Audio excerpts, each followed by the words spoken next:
Hi guys, Stephen from James Glen, and today is the day we are here at Ecosse Automotive in Bowness to pick up Closs.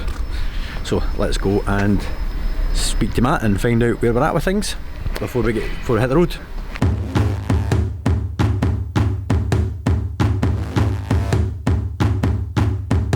Enough to hop in the ghost and I be a ghost. What I do is a hobby for most. A comedy roast. I'm on my own. I gotta be known. I gotta be toast. I'm in and I'm in the know. You would never put the motherfucking work into the dreaming. It's obvious not body. Everything and everybody it shows. My revenue growth is out of control. I'm ready to blow. I'm ready for war. I'm ready for smoke. You ready to go? I really think I'm playing chess. I see a king. I'm at his neck.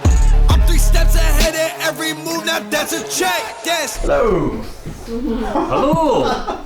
I do believe there's an 911 Turbo here ready for collection. There is, yes, we've got a few in today. What one is it in particular? The one with the big gay wine on. I know the very one. Yeah. Right, how are we getting on with it? Great, it's ready for you. Okay. Are you excited? That's a bit of an understatement. Great. Can't wait. The one with that wing on it? I don't know if that one's gay enough yet. Big gay wine in the house. So, have you had it out? What's it like? It goes well, aye. Obviously, it's still got a few bits and bobs to be done yet. I think it's not quite complete yet, but it's probably enough for you to get it back and start settling it a wee bit, make it look nice, and then we can get it back and do the final tweaks in it when we're ready to do that. Engine had to come out? I had to drop the engine. No for anything particularly wrong with the engine, but it was a good opportunity to check everything, check all the seals or water connections or that kind of stuff. But we did have to take the engine out to do the oil pipe. The power steering pipe was leaking over the top of the engine, and that was causing your leak onto your exhaust manifold. Did cause us a wee bit of combustion at the point when we had it in here, we were moving it about, but thankfully took it a drive that day and found out the hard way. Because there is a fire station at the end of the road, and you're probably just drove into the fire station without a light. So what you tell me is there was a small fire? There was a small fire, yes, but it was all contained, it was put out quickly, no damage done, but aye, good job you didn't drive it away that day.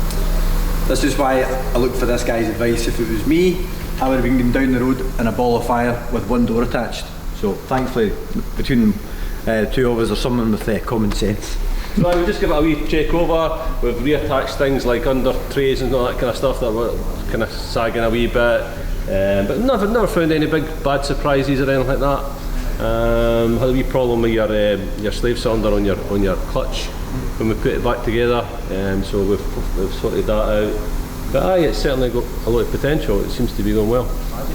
One thing I'm glad to say is it's been lifted from full track height to a sort of semi-moderate road ride height. It still looks good. I think we've retained a bit of rake in it.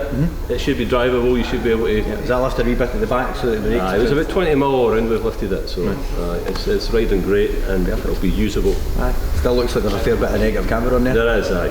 You've still got a bit of that. Again, we can tweak that depending on how much you're going to be using it on the road or how much you're just going to. If you try that in track and you think this is perfect, then we may just leave it like that. Just leave it. Right, perfect. Okay, good stuff. Cool. Let's see she rolls.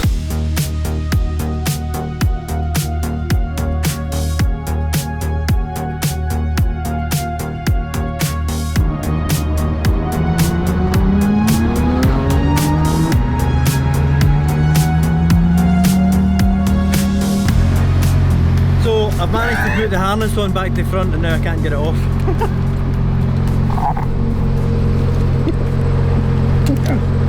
There we go. I thought I was going to have to live in here forever.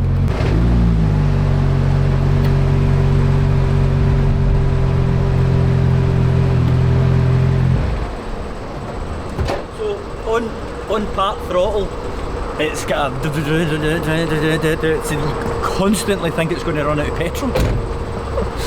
And the fact there is only about 20 litres of fuel in it, and I really don't want this to run out of fuel on boost.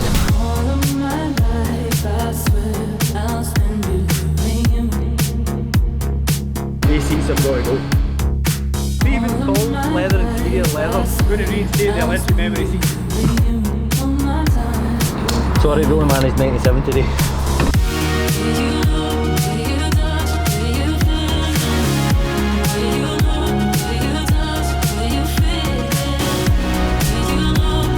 Make a better job.